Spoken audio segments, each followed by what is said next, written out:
ফুলকপিটা সিদ্ধ করে নিয়েছি, তো ভর্তা বানাবো। আসুন, এখানে তেল দিয়েছি, গরম হয়ে গেছে। রসুন, পেঁয়াজ, রসুনটা ভাজা ভাজা হয়ে গেছে। পেঁয়াজ, আদা কুচি,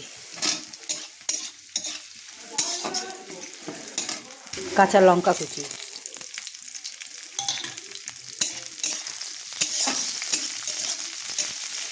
টমেটো সিদ্ধ আর ফুলকপি সিদ্ধ,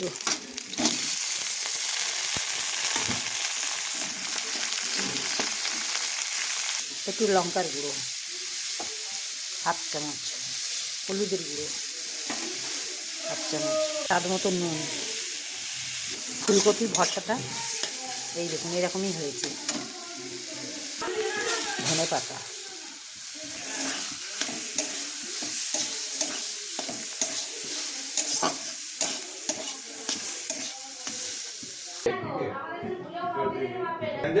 हमसे वो कभी भी टेंशन नहीं कर, वैसे ही